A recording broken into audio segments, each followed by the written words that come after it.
puji Tuhan, puji Tuhan. Selamat pagi, Bapak Ibu, saudara-saudara dimanapun berada di pagi hari ini.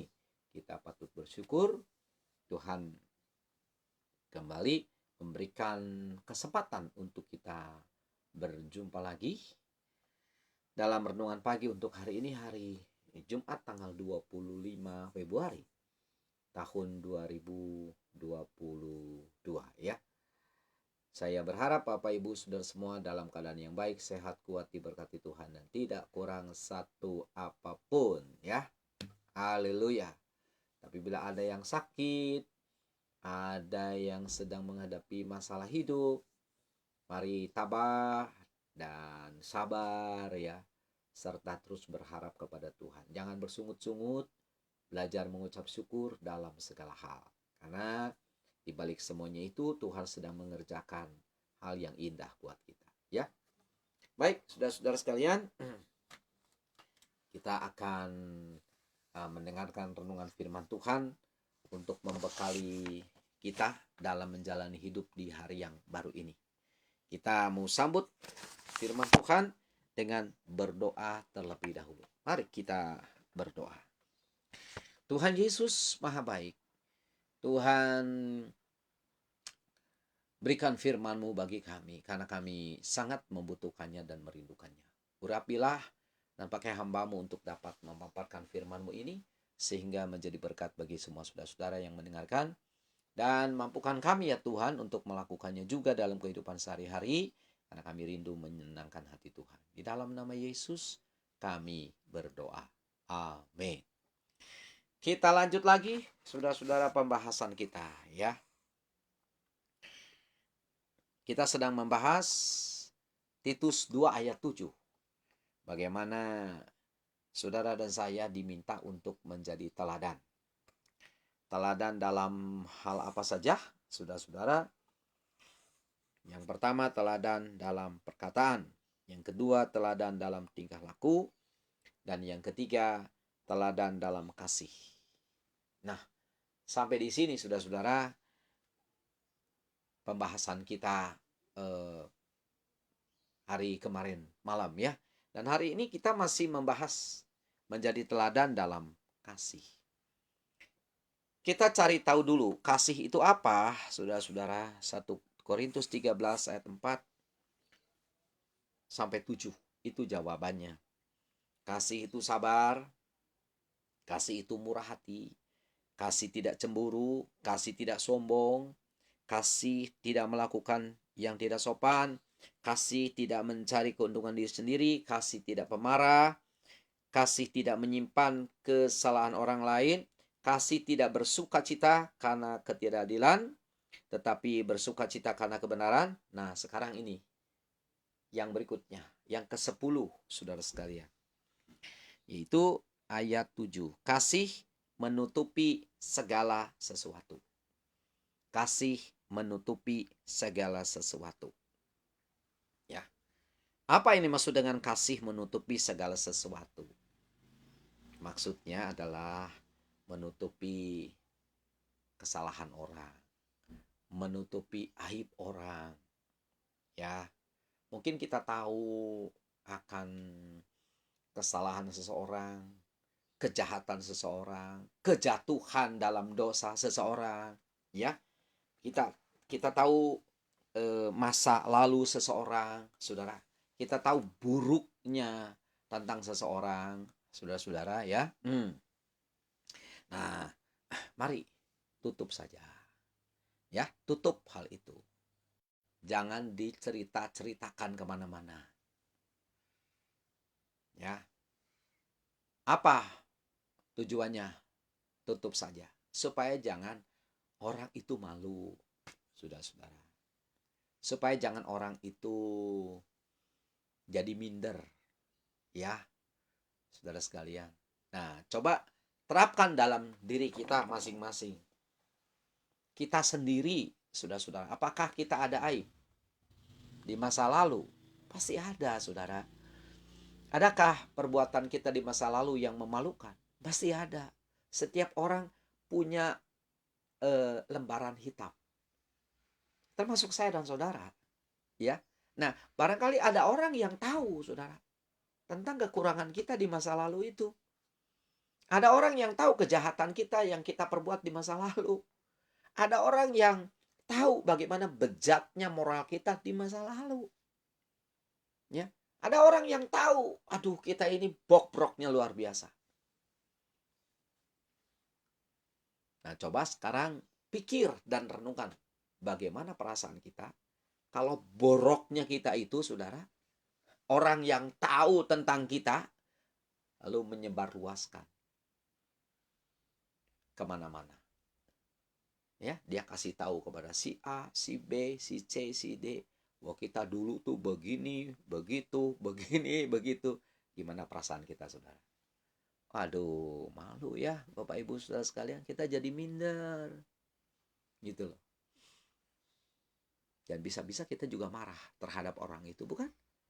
Nah, saudara, seperti kita tidak mau diperlakukan seperti itu oleh orang lain, janganlah perlakukan orang lain juga seperti demikian. Ya, saudara-saudara. Kita lihat ya satu ayat dalam Injil Matius pasal yang ke-7 ayat yang ke-12. Matius 7 ayat 12 berkata begini, segala sesuatu yang kamu kehendaki supaya orang perbuat kepadamu, perbuatlah demikian juga kepada mereka. Saya ulangi sekali lagi, tolong didengarkan baik-baik ayat ini. Segala sesuatu yang kamu kehendaki supaya orang perbuat kepadamu, perbuatlah demikian juga kepada mereka. Saudara-saudara ingin dihormati orang, bukan? Nah, hormatilah lebih dahulu orang lain. Itu maksudnya. Saya yakin ketika kita menghormati orang lain pun akan menghormati kita. Ya. Saudara sekalian, kita ingin orang lain berlaku sopan kepada kita. Nah, sopanlah lebih dahulu kepada orang lain. Maka orang akan memperlakukan kita dengan hormat, dengan sopan. Ya, saudara-saudara. Barangkali kita ingin diperhatikan orang lain. Nah, perhatikanlah dulu orang lain. Nanti orang lain pun akan memperhatikan kita. Memperhatikan dalam hal yang positif ya. Bukan memperhatikan dalam hal negatif, saudara-saudara. Sebab ada orang memperhatikan tapi hal negatifnya. Bukan itu. Maksud saya, kalau kita ingin diperhatikan orang dalam hal yang positif, lakukanlah demikian juga kepada orang lain. Ya. Kita harus lebih dulu memperhatikan orang. Ulang tahunnya, kita ucapkan selamat ulang tahun. Kalau sakit, kita doakan. Kita kunjungi, itu perhatian saudara-saudara. Ya, kalau mungkin ada masalah, ya kita kuatkan imannya. Nah, itu tuh perhatian dalam arti positif. Lakukan itu lebih dulu. Nanti orang lain pun akan memperlakukan kita seperti itu, saudara-saudara. Jadi di sini berlaku hukum tabur dan tuai. Siapa menabur, dia menuai, saudara-saudara. Ya, Bapak Ibu. Coba sekarang sebaliknya, hal negatif yang kita lakukan terhadap orang lain, maka orang lain pun akan memperlakukan kita negatif, saudara. Coba saudara suka ngomongin orang, gua jelek-jelekin orang, nanti kita juga dijelek-jelekin orang loh Bapak Ibu. Hati-hati loh Bapak Ibu. Kita jahat terhadap orang, orang pun akan berbuat jahat terhadap kita. Kita berani merugikan orang, nanti orang merugikan kita. Ya, itu pasti saudara. Hukum tabur tuai itu berlangsung seumur hidup. Makanya perhatikan taburan kita bagaimana. Dan hati-hati memperlakukan hidup ini. Karena segala sesuatu akan kembali kepada diri kita sendiri. Tuhan kita adalah Tuhan yang adil. Jadi apapun yang kita perbuat, saudara-saudara, ada buahnya. Ada hasilnya atau ada akibatnya. Dan semuanya kitalah yang akan menikmatinya, saudara sekalian. Ya, perhatikan itu. Nah, jadi termasuk 1 Korintus 13 ayat yang ke-7. Kasih menutupi segala sesuatu. Ayo tutupi kesalahan orang. Tutup. Sudah jangan dibongkar-bongkar. Jangan diberitakan kemana-mana. Itu kasih, saudara-saudara. Ada orang memang ya, senang sekali bongkar-bongkar aib orang. Lalu menceritakan kemana-mana. Oh, si Anu tuh dulu begini loh. Oh, si Anu tuh dulu begitu loh. Aku tahu loh. Wah, dia tuh busuk. Gak tahu malu dan sebagainya dan sebagainya. Padahal saudara-saudara, peristiwa itu 10 tahun yang lalu, 20 tahun yang lalu, 30 tahun yang lalu. Dan orangnya barangkali sudah bertobat. Tapi kita masih menceritakan keburukan orang lain itu kemana-mana. Dosa loh saudara-saudara. Tuhan Yesus saja mengampuni ya kesalahan orang itu. Lah, masa kita tidak mengampuni? Emang kita lebih dari Tuhan? Siapa kita, saudara-saudara? Jangan dong. Tuhan saja memaafkan, apalagi kita. Ya. Tuhan saja sudah melupakan salah dan dosanya. Lah, kenapa kita masih bongkar-bongkar aib orang? Jangan, saudara sekalian. Jangan. Kalau kita melakukan hal seperti itu, saudara, betapa jahatnya kita di mata Tuhan. Dan juga jahat di mata manusia. Dan nanti kita, saudara, akan menerima akibatnya. Ya. Kasih itu menutupi segala sesuatu. Kita tidak usah ikut menghukum orang yang jatuh dalam dosa. Dia sendiri sebetulnya sudah terhukum dengan keadaan yang terjadi sebagai akibat dari kejatuhannya dalam dosa. Ya, dia sudah terhukum.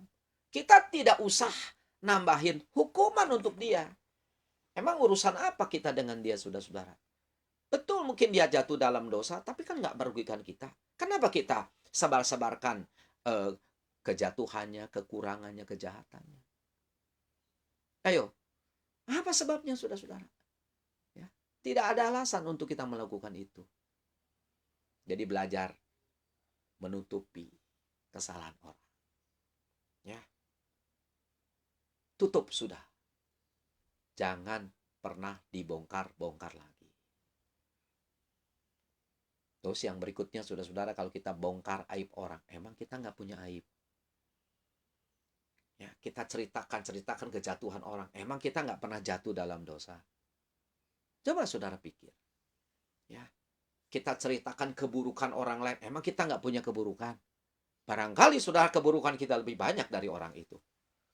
Ya, barangkali saudara-saudara kejahatan kita lebih hebat daripada orang yang aibnya kita sebar-sebar luaskan. Coba sekarang kita berhikmat berpikir, saudara-saudara. Sebelum ngomong keburukan orang lain, lihat dulu diri kita sendiri. Ya. Introspeksi dulu diri kita, saudara sekalian. Katakanlah kita sudah benar, sudah lebih baik dari orang lain. Kalaupun kita seperti itu, Tuhan tidak mau kita bongkar-bongkar aib orang lain. Mentang-mentang kita lebih baik. Apalagi saudara, kalau keadaan kita lebih buruk dari orang tersebut, berani-berani kita sebar-sebarkan saudara-saudara aib orang. Jangan, Bapak Ibu. Tutup sudah. Ya, saudara tahu teman saudara, sahabat saudara, ya, mungkin dia pengurus gereja, mungkin dia majelis, mungkin dia gembala, mungkin dia pendeta, jatuh dalam dosa, tutup. Jangan disebarluaskan. Itu kasih, saudara-saudara. Kasih menutupi segala sesuatu. Tuhan Yesus pun menutupi segala salah kita, bukan? Dosa kita begitu banyak, tapi Tuhan tutup semuanya. Begitu kita minta ampun dan bertobat, Tuhan lupakan segala kesalahan kita. Sejauh timur dan barat, Tuhan pisahkan, Tuhan lupakan segala dosa kita. Timur dan barat itu tak pernah bisa berjumpa, saudara. Artinya Tuhan lupakan dan tak pernah ingat-ingat lagi segala dosa kita. Nah, Tuhan tidak pernah menyebarluaskan, saudara-saudara, segala dosa kita, bukan? Tuhan gak pernah bongkar-bongkar, saudara-saudara, dosa-dosa kita. Itulah baiknya Tuhan. Lah kenapa kita, saudara manusia, berani bongkar-bongkar aib orang? Berani bongkar-bongkar salah orang? Sudah, tutup. Siapa melakukan itu, menutupi segala kesalahan orang. Dia hidup di dalam kasih. Dan dia bisa jadi teladan bagi orang lain. Jadi teladan dalam kasih. Puji nama Tuhan. Haleluya, puji nama Tuhan. Ya. Ayo Bapak Ibu, kita hidup di dalam dunia ini nggak lama. Cuma 70 tahun saja, kurang lebih ya. Bisa lebih memang, bisa juga kurang, saudara-saudara. Dan berapa usia kita saat ini?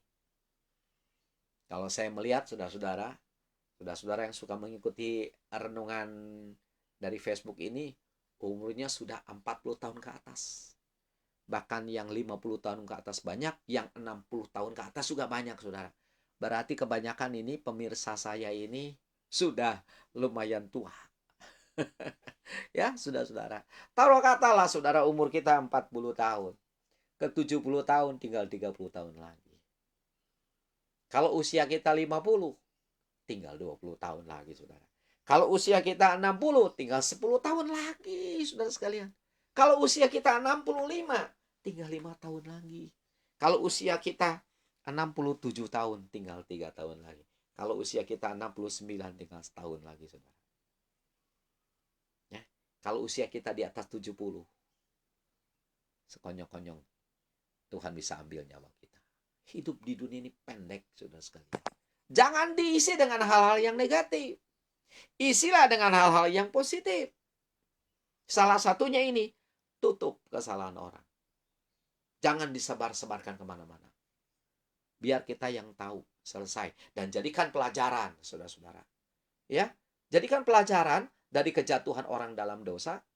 Seperti dia menderita, kita juga bakal menderita. Nah itu ambil hikmatnya. Bukan disebar-sebarkan kemana-mana.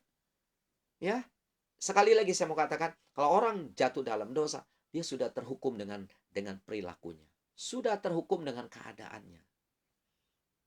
Orang-orang menjauh, ya, orang-orang jadi jadi antipati. Ya, saudara sekalian, itu sudah hukuman buat dia. Kita nggak usah lagi menambah. Nggak ada hak kita, saudara, menambah hukuman. Nggak ada. Tapi kita seringkali, saudara-saudara, suka menambah hukuman untuk orang lain. Ya, kita suka nambah-nambahin, saudara. Hukuman untuk orang yang jatuh dalam dosa. Padahal orang tersebut nggak ada urusan dengan kita. Ada urusan pun nggak boleh kita nambah-nambahin. Apalagi kalau tidak ada urusan. Ayo, saudara-saudara, kita dituntut oleh Tuhan untuk berbuat kasih. Ya, kita dituntut oleh Tuhan untuk menjadi teladan bahkan dalam kasih. Dalam hal ini, kasih menutupi segala sesuatu. Coba saudara, sebaliknya kalau kita punya teman, ya, kita punya orang-orang di sekitar kita yang tahu kejatuhan kita di masa lalu, tapi mereka diem. Mereka anggap itu masa lalu, ya, dan mereka setia kepada kita. Ya, saudara sekalian, dia tidak pernah memperhitungkan kesalahan kita di masa lalu. Gimana perasaan kita? Aduh, senangnya ya, kita punya teman-teman seperti itu, baiknya mereka. Nah, demikian juga saudara-saudara orang lain yang jatuh dalam dosa di masa lalu, tapi kita tetap baik kepadanya. Dia akan bersukacita dan bersyukur karena kita tidak ikut menghukum dia. Ya, saudara-saudara. Bahkan kita dorong deh, ayo Pak, ayo Bu, ayo teman, ayo sahabat, kita bangkit kembali. Yang sudah-sudah, wah saudara-saudara, imannya dikuatkan. Begitu saudara sekalian. Jadi Bapak Ibu, saudara sekalian, ayo, mulai hari ini dan seterusnya, jaga mulut kita. Jaga perkataan kita. Biarlah perkataan kita hanya untuk memuliakan Tuhan. Nah, memuliakan Tuhan itu banyak. Bisa isinya memuji Tuhan, bisa isinya bersyukur kepada Tuhan, bisa isinya doa dan penyembahan, ya. Tapi bisa juga isinya menasehatkan orang, menguatkan orang, mendorong orang agar tetap semangat. Terlebih orang yang sudah jatuh, kita beri lagi semangat supaya dia jadi lebih baik. Wah, saudara-saudara, teman kita saudara kita, rekan kita yang dulu pernah jatuh dalam dosa itu, dia akan bangkit kembali. Dan bukan mustahil dia akan menjadi orang yang luar biasa. Karena apa? Karena perkataan kita, saudara. Jadi Bapak Ibu, perkataan kita bukan untuk menghukum orang karena orang jatuh dalam dosa. Perkataan kita bukan untuk menyebarluaskan aib orang. Bukan, saudara sekalian. Sekali lagi, betapa berdosanya kita, saudara, kalau menyebarluaskan aib orang. Ingat, kita sendiri pun punya aib. Seperti Tuhan sudah mengampuni dan tak mengungkit-ungkit lagi kesalahan di masa lalu, kita pun harus melakukan orang lain seperti demikian juga. Nah, baru itu namanya kita melakukan kasih. Ya, oh luar biasa ini firman Tuhan. Ayo Bapak Ibu, kita mau jadi orang-orang yang hidup di dalam kasih. Mengapa? Karena kita adalah anak-anak Bapa di surga. Kita harus berbeda dari orang dunia. Kita tidak boleh sama dengan orang dunia. Kita tidak boleh sama dengan orang yang tidak percaya Tuhan. Kita punya Yesus. Kita punya Allah yang maha baik. Kita pun harus jadi baik. Seperti Tuhan Yesus baik, kita pun harus baik, saudara-saudara. Ya. Nah, siapa di antara saudara yang punya teman, punya sahabat jatuh dalam dosa, beri semangat supaya dia bangkit kembali, supaya dia bertobat sungguh-sungguh kepada Tuhan.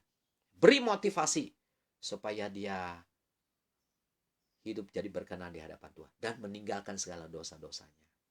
Ya, kita harus jadi berkat, saudara sekalian, buat mereka. Ya. Kita harus jadi apa ya? Harus jadi figur yang menyelamatkan orang, termasuk orang yang sedang terpuruk atau yang sedang jatuh di dalam dosa. Dia akan berterima kasih kepada saudara kalau saudara menyemangati dia untuk bangkit kembali. Saudara ingat kisah Onesimus. Siapa Onesimus? Onesimus seorang pencuri, saudara. Pencuri di mana? Pencuri di rumah Filemon. Onesimus kerja di rumah Filemon. Dia pencuri.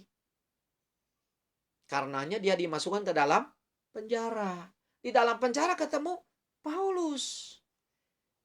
Emang Paulus apa kasusnya kok masuk penjara?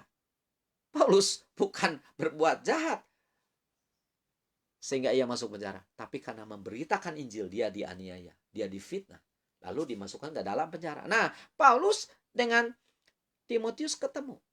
Dengan Filemon ketemu. Di mana? Di dalam penjara.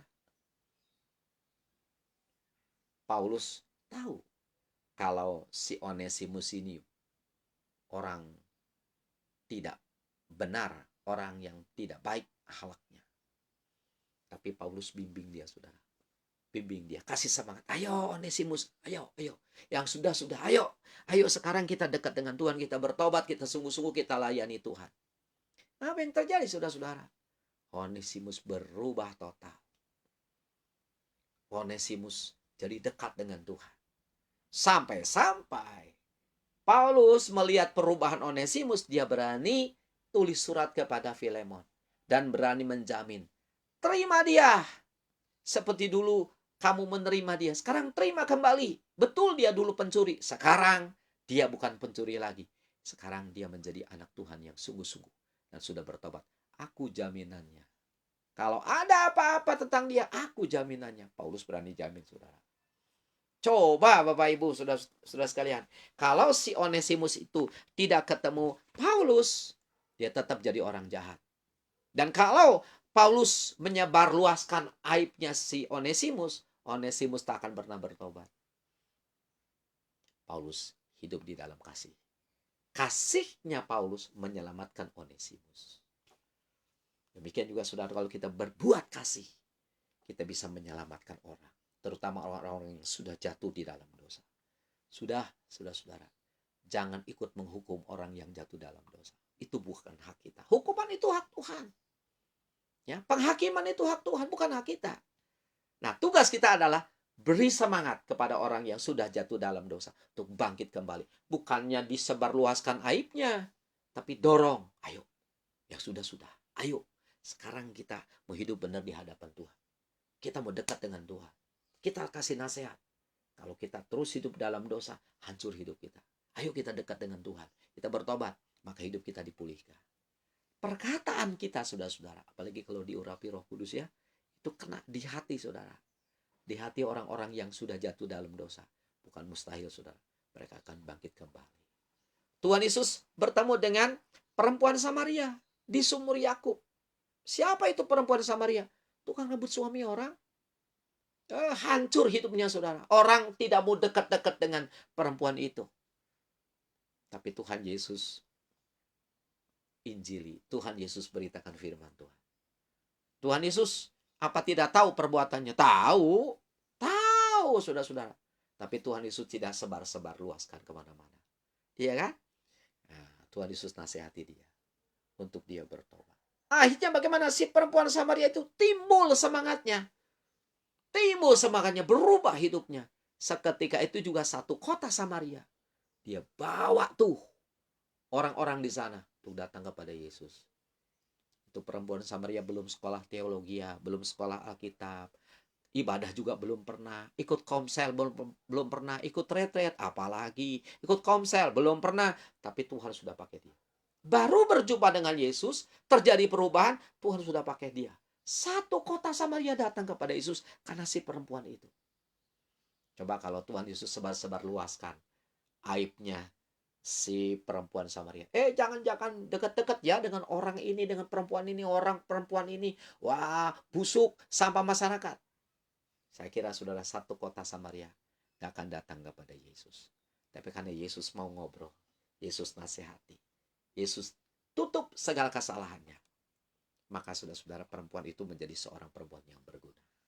Haleluya. Ada banyak teman kita mungkin jatuh dalam dosa. Ada banyak sahabat kita mungkin jatuh dalam dosa. Tapi mereka bisa menjadi orang berguna karena kita. Kalau kita berbuat kasih. Tutup kesalahan orang lain. Nasihati dia supaya datang kepada Tuhan. Dan orang itu akan berterima kasih kepada kita. Kenapa? Karena kita, saudara-saudara, dia berubah. Dan mengenal kebenaran serta hidup di dalam kebenaran. Hidup ini harus jadi berkat. Bukan menjatuhkan orang.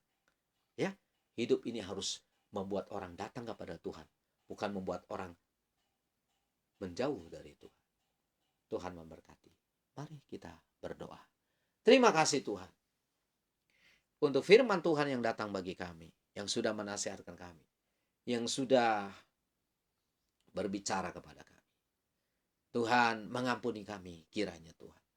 Karena kami sering kali Bapa membongkar aib orang. Tuhan ampuni kami. Tapi firman menegur kami saat ini. Mulai hari ini dan seterusnya Tuhan, mampukan kami untuk menutupi kesalahan orang.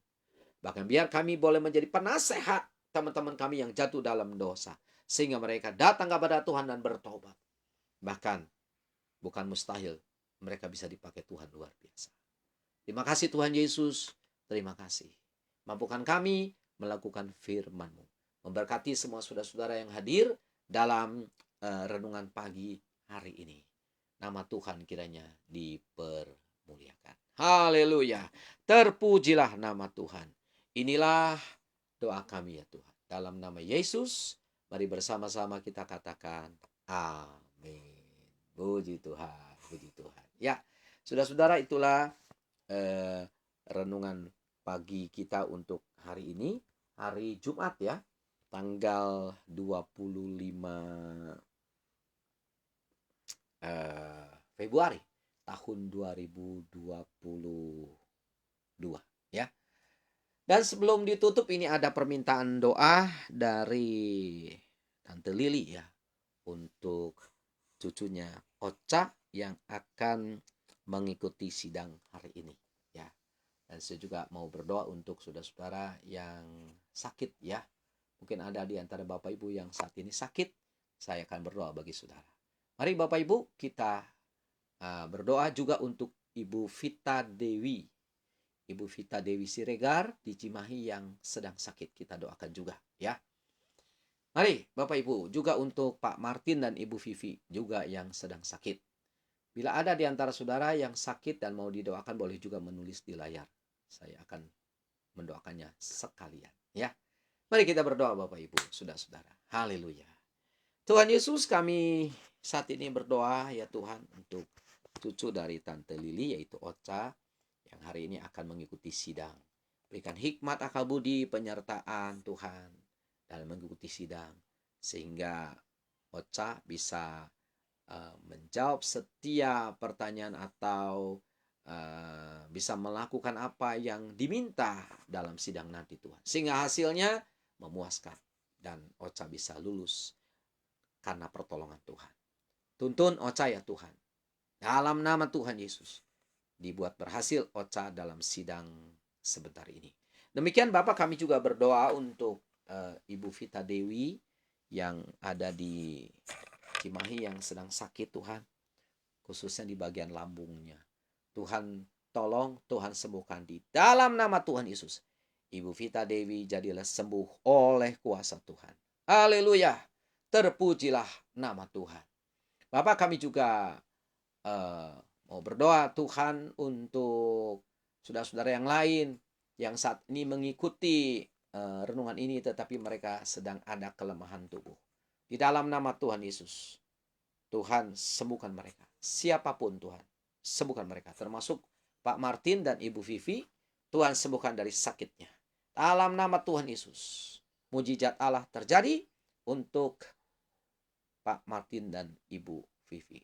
Juga semua saudara-saudara yang hadir semuanya tanpa terkecuali, bila ada yang sakit Tuhan jamah dan sembuhkan oleh kuasa Tuhan. Bila ada masalah ekonomi, Tuhan pulihkan ekonomi mereka.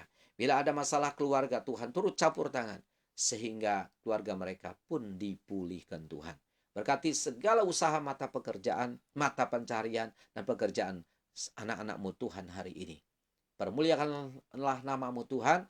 Muliakanlah Engkau Tuhan dalam kehidupan kami lewat perilaku kami hari ini. Pimpin kami pagi, siang, sore, malam, dimanapun kami berada, kemanapun kami pergi, kami ingin selalu bersama-sama dengan Tuhan. Di dalam nama Yesus kami berdoa. Mari bersama-sama kita katakan amin. Haleluya, puji Tuhan. Baik saudara sekalian, sampai di sini pertemuan kita. Kita jumpa lagi nanti pukul 22 dalam renungan malam.